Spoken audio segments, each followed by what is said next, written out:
tutakuwa tunakupa mengi kadri tunavyozidi kusonga mbele. Hivi sasa tupate methali ya leo.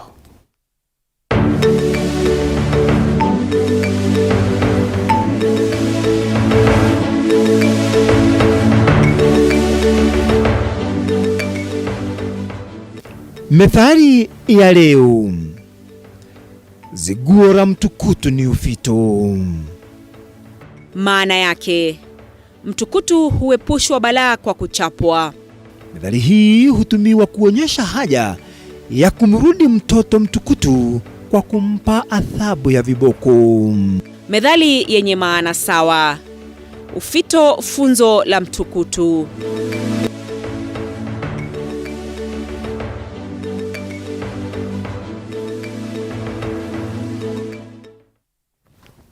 Mtazamaji, sasa karibu ni kufahamishe taarifa hizi kwa kina, tukisubiri ule usaili wa makatibu wa wizara mbalimbali ambao waliteuliwa watakuwa wanapigwa msasa na kamati mbalimbali za bunge. Mtazamaji, zoezi la kuwapiga msasa watu walioteuliwa na Rais William Ruto kuwa makatibu wa wizara mbalimbali limeanza rasmi katika majengo ya bunge. Hii ni licha zoezi hilo kupingwa vikali katika mahakama kuu kwa msingi kuwa kiongozi wa nchi alikiuka sheria. Tuvuke moja kwa moja hadi katika bunge ambapo kuna shughuli hiyo ambayo inaendelea, na anaarifiwa kwamba Julius Korir ambaye aliteuliwa kuwa waziri ama katibu katika wizara ya masuala ya ndani ameanza kupigwa msasa, na vile vile tutakuwa tunaangazia Philip Harsame ambaye atakuwa anapigwa msasa na kamati ya kilimo, na vile vile Daktari Chris Kipto ambaye atakuwa anapigwa msasa na kamati ya fedha na mipango bungeni. Hivi sasa tuvuke tusikilize ni kipi kinajiri. As customers and not looking in terms of control. So once we understood that, we now sat with the relevant ministries and agencies of government and started asking them questions in the eyes of the customer. Because normally, I think government has always been authoritative, directive, and regulatory. And with that mindset, it doesn't facilitate business. So the first thing was to look at the mindset of government and look at how to change it so that it can become focused on being facilitative instead of being regulatory. And so on the basis of that, with that roadmap, we now created yearly milestones. So we would say the company registrar, it takes 50 days.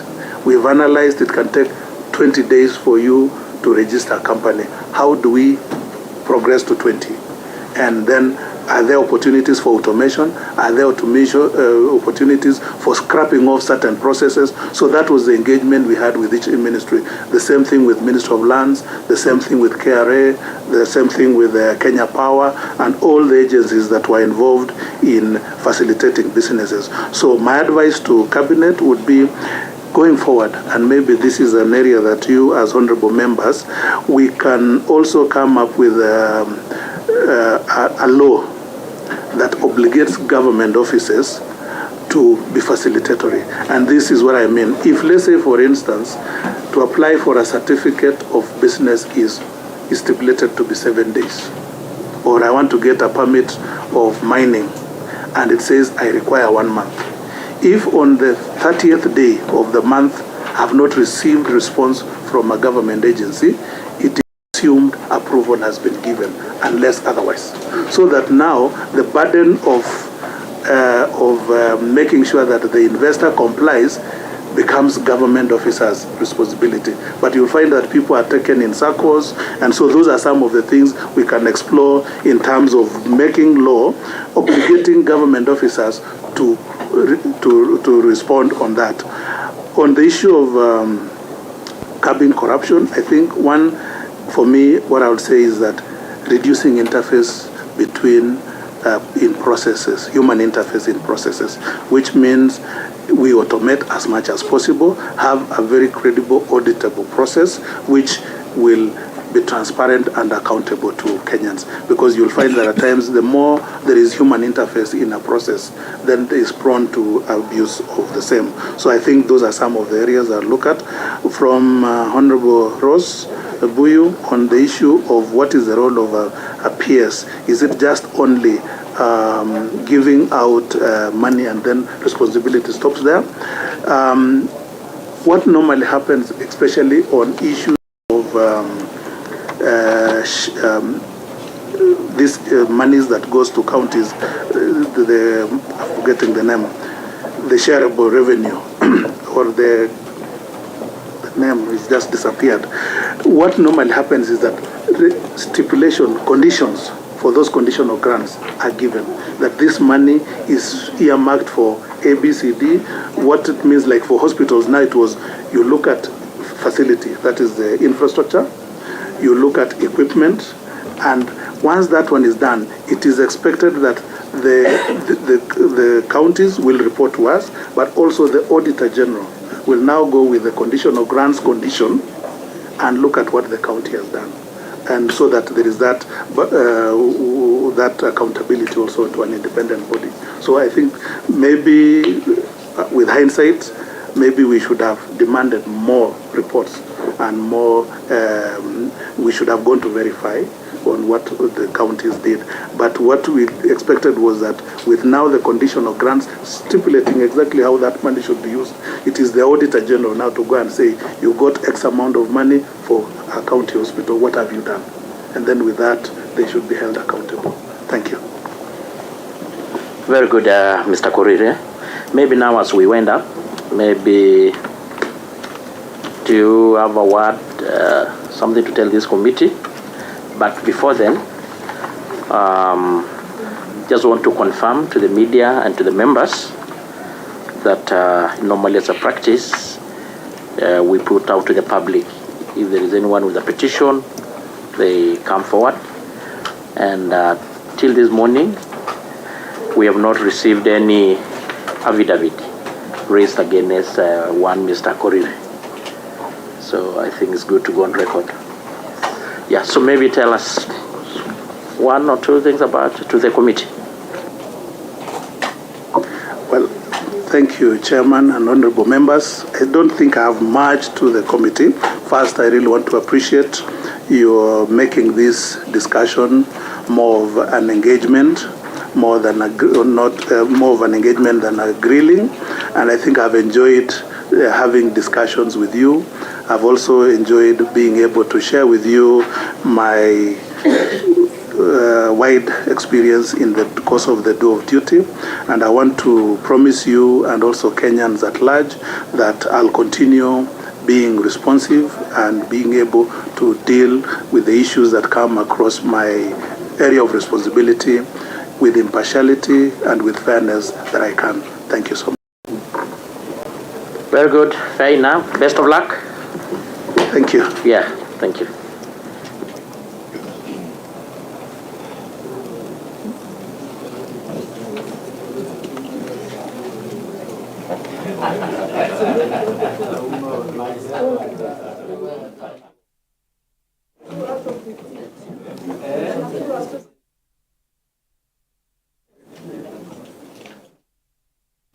Na mtazamaji, huyo ni Julius Korir akipigwa msasa na kamati ya masuala ya usalama wa ndani, ambapo anajieleza na vile vile kuulizwa maswali kuhusu ufaafu wake katika kuendeleza shughuli za wizara hiyo ya masuala ya ndani. Mtazamaji, ndo taarifa ambayo tunazidi kukufuatilizia. Kikosi chetu kiko katika majengo ya bunge kikiwa kinazuru ama kinahudhuria vikao hivyo vya kamati mbalimbali ili kuweza kupata ni kipi kinajiri. Na ikumbuke kwamba mtazamaji, siku ya leo wale ambao ni makatibu 11 watakuwa wanapigwa msasa na kamati mbalimbali. Kikao cha kwanza kikiwa kimeanza na kinaendelea, kitakuwa kinakamilika muda usiokuwa mrefu, na tutakuwa tunakuletea yale yote ambayo yatakuwa yanajiri katika bunge hilo ili tukufahamishe uzidi kumakinika. Muhimu zaidi, endelea kutuma jumbe zako kwa nambari 22047 na vile vile ingia katika kurasa zetu za kijamii ambazo ziko kwenye runinga yako, ambapo tutakuwa tunasemezana na vile vile kutuma maoni yako. Mtazamaji,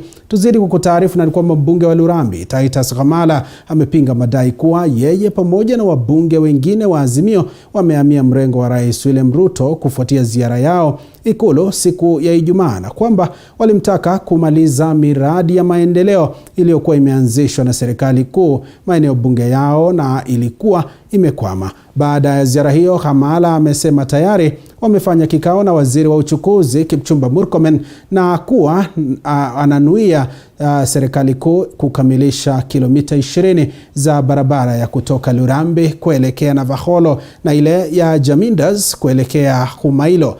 Kauli hiyo ya Khamala pia imeungwa mkono na gavana wa Kakamega Fernandes Barasa.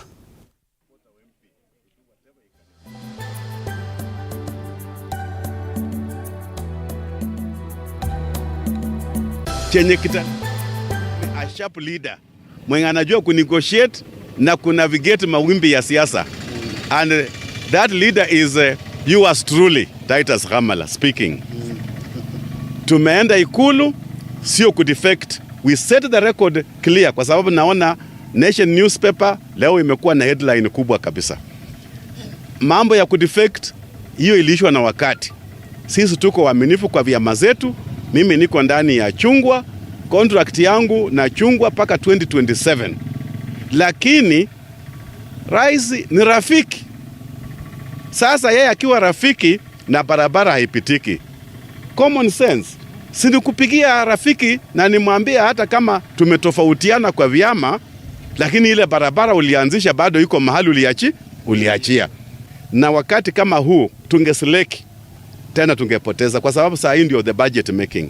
Na kama unataka mradi yoyote, wacha kelele ya matanga, wacha sijui watu wanapanda ndisi, sijui wamebeba matawi, they are wasting their energy. Hiyo ni sinema na video. Najua jana majuzi tulikuwa na wabunge wa Kakamega walienda kule kutembelea rais wetu mpendwa kwa shughuli ya maendeleo. I support any initiative ya wabunge wetu kushirikiana na serikali kuu ili tulete maendeleo hapa Kakamega. Na mimi kama gavana wenyu nimetangaza wazi lazima tushirikiane na serikali kuu. Tumekuwa na ile mradi ya referral hospital level 6 kule Kakamega. Ule mradi huwezi kamilika bila ushirikiano na serikali kuu. So hivi karibuni nimepanga kukutana na rais wetu ili tujadiliane vile tunafanya shughuli ya kumaliza ujenzi wa serikali wa hiyo hospitali yetu ya level 6. Na tukimaliza hiyo mradi, we are going to employ over 4,000 people from Kakamega County. Sio ni sawa? Mtazamaji, tusalia katika kaunti ya Kakamega, na ni kwamba seneta wa kaunti ya Kakamega Boni Khalwale amemsuta gavana wa kaunti ya Kakamega Fernandes Barasa kwa kutenga baadhi ya maeneo bunge katika baraza lake la mawaziri alilolitangaza hivi majuzi. Amemtaka baraza kuhakikisha usawa wa maeneo katika kutoa nafasi za kazi serikalini kabla ya orodha hiyo kuidhinishwa na bunge la kaunti. Hata hivyo, kauli hii imepingwa vikali na mbunge wa Likuyani Innocent Mugabe, akisema orodha hiyo inadhihirisha sura ya kaunti na kumtaka Khalwale kuzingatia kutekeleza majukumu yake ya useneta bila kuingilia utendakazi wa gavana Fernandes Barasa. From where you sit or from where you sit.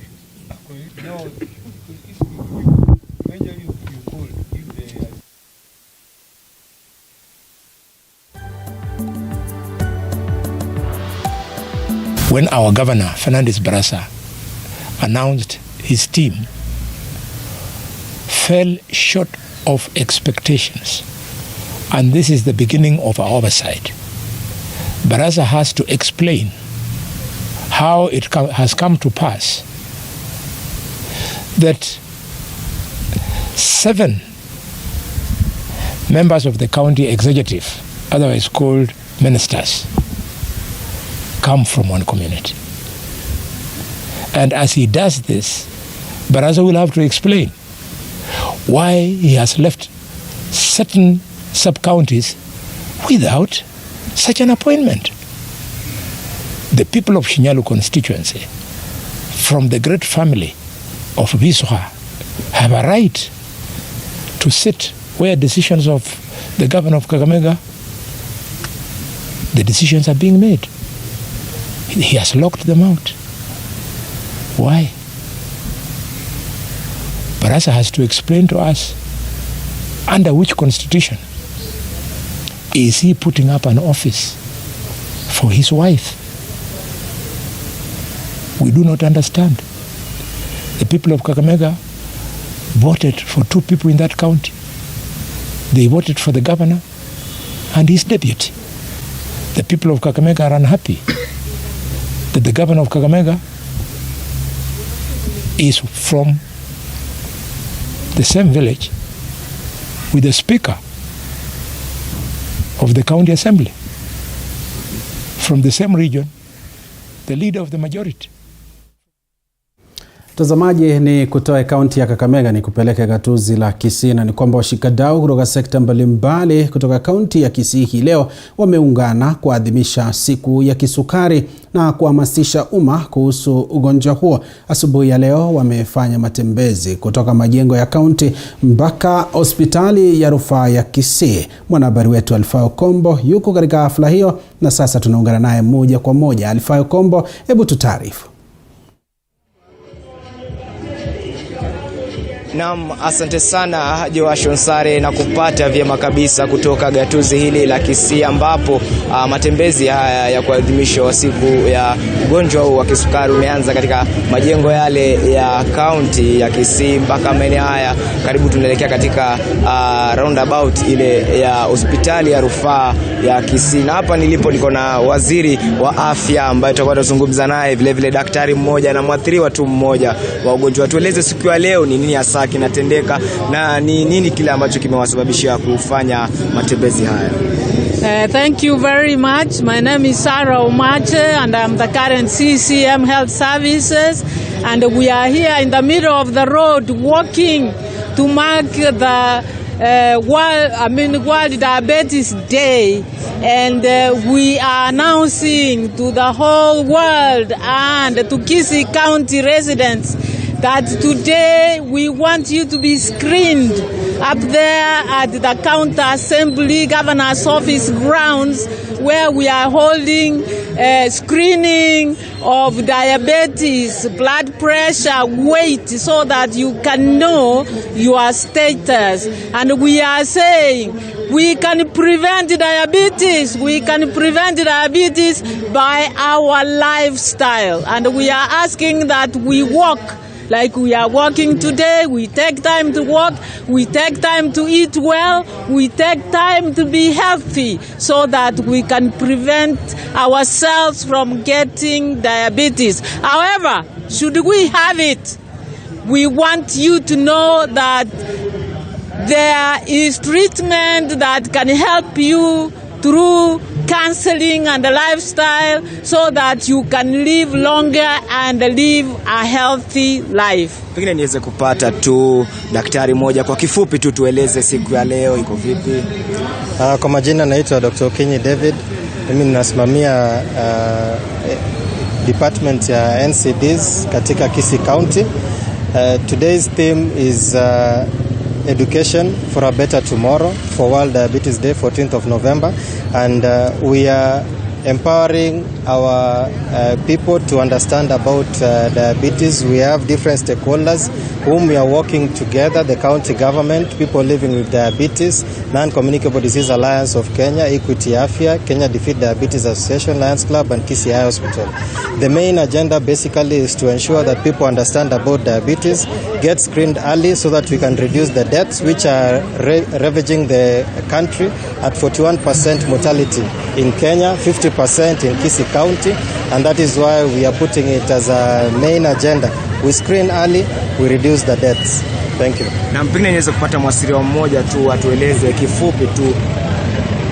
Kwa majina naitwa Fanis Kwamboka Kinaru. Mimi ni mmoja wa madaktari. Na leo being the 14th of November, we are celebrating the Diabetes Day, and we say thank you for the health sector. Diabetes among the diseases zenye zinaua watu kwa upana katika hii dunia, and we are saying no to diabetes. The agenda is do regular exercises, check on your nutrition, and also check on the sugars, your sugar levels, and that's all. Naam, pengine tupate mwasiriwa huyo tukimalizia. Mimi kwa majina naitwa Ouso Mpati, ni mwadhiriwa wa ugonjwa wa kisukari. Nimekaa na ugonjwa huu kwa miaka 7 sasa. Yale ambayo tunayapitia ni mengi, lakini hasa tungependekeza serikali ituangalie sisi waadhiriwa, kwa sababu madawa yako juu, bei ghali. Bei hiyo hatuwezi tukaimudu. Tunamshukuru gavana kwa sababu ile kuna sehemu amefanya na kuna singine ambazo tunamwambia afanye. Kwa mfano sisi watu wa sukari tunahitaji vyoo viwe karibu. Kwa hivyo tuchangee vyoo karibu hapa tunapotembea, tusiwe tuna shida ya kuenda kujisaidia. Naam, asante sana. Kama ulivyoweza kusikia tu kutoka kwa washikadau ambao wamefanikisha siku hii na pamoja na vile mwasiriwa, ni hala hayo tu, lakini tutakuwa tunakuletea taarifa hiyo kwa kina hapo baadaye. Jina langu ni Kombo Alfayo, pengine nikurejeshe kwako studioni Joash Onsare. Naam, shukran sana Alfayo Kombo, ukitujia kutoka gatuzi la kutufahamisha ni yepi yanajiri, na tutakuwa tunarejea kwa kuzidi kutufahamisha zaidi ili tumfahamishe pia mtazamaji wetu masuala hayo. Mtazamaji, tukizidi kusonga mbele, gavana wa kaunti ya Wajir Ahmed Abdullahi amezindua usambazaji wa chakula cha msaada kwa kaunti ndogo 6 za kaunti hiyo zilizoathirika pakubwa na ukame. Chakula hicho kinalenga kuwafikia maelfu ya familia katika kaunti ya Wajir, ambayo ni mojawapo ya kaunti 29 zilizoathirika na ukame nchini. Kwa mujibu wa serikali hiyo ya kaunti, takriban idadi ya familia 1400 zinahitaji kwa dharura msaada wa chakula, huku makali ya njaa yakilikabili taifa la katika maeneo hayo, mashirika zaidi yakiombwa kutoa msaada kwa waathiriwa.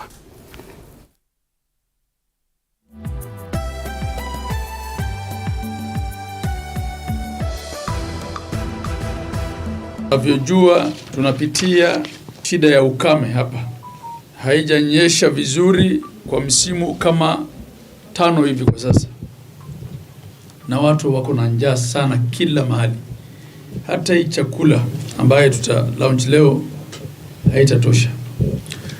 Hapa leo ile chakula ambayo tuna launch ni 25,000 bags ya mchele, na kila bag iko na 25 kgs. Tunaomba pia NGOs waendelee kufanya yale wanafanya. National government ilete more pia, na pia tuombe Mungu atupatie mvua. Nasema Excellency Gavana Ahmed Abdullahi Pangozi, tunataka hiyo chakula wale umepewa na wale umesimamia, kama ilikuwa water administrator ama county sub county ama chief, inatakiwa tafadhali, inatakiwa chakula vile inatakiwa afanyike hiyo kazi, apatiwe wale iko na njaa, wale iko na mayatima, wale iko disabled, wale haina mali, wale waiko wengine hata siku kadhaa baada ya jawasha moto yao. Mtazamaji, tukizidi kusonga mbele, siku 2 baada ya jopo kazi la kukusanya maoni kuhusu mtaala wa CBC kukamilisha vikao vyake, muungano wa shule za kibinafsi humo nchini KEPSA una imani mtaala huo hautafutiliwa mbali. Mwenyekiti wa muungano huo Charles Ochome alisema licha hisia mseto kuibuliwa na washikadau wa elimu, mtaala huo bado ni bora na unafaa kukumbatiwa. Akizungumza jijini Kisumu, Ochome alidokeza kuwa kama wamiliki wa shule za kibinafsi watapeleka mapendekezo yao mbele ya jopo kazi hilo siku ya Alhamis, na mojawapo ya pendekezo ni kuangalia gharama ya vifaa vinavyohitajika na wanafunzi, ili likiwa swala ambalo wazazi na wanafunzi walitoa ili likaweze kutatuliwa. Introduce yourself pretty quickly, 1 minute. Of course, and we also need to be cognizant to what the president said. He told us that we have 5 million Kenyans, youths, without jobs. And if you want to read my mind, that's fine. But if we have 5 million youth without jobs, then something is not right. And I think that needs to be addressed. Another thing that will have to be addressed is our universities. How do we produce so many youth that cannot be able to get jobs? What is the problem? So that also is an indictment to our universities. Are they giving us the right staff, people that are ready to get to the economy? When you talk about skills, you are talking about doing something.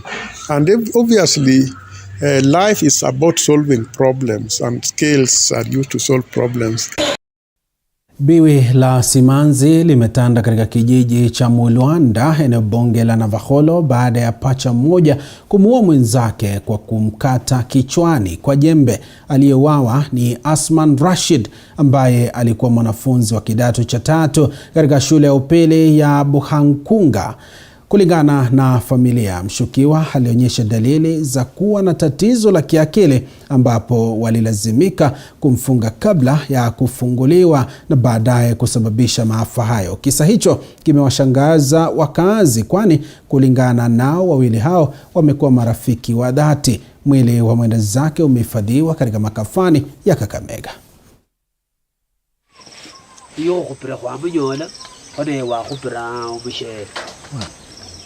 Depoi makaka wa buti rebamrera ta esibugolo be abola boye mkwe kuboye kumsa alafu nemulinda na umulinda paka musaka bikawa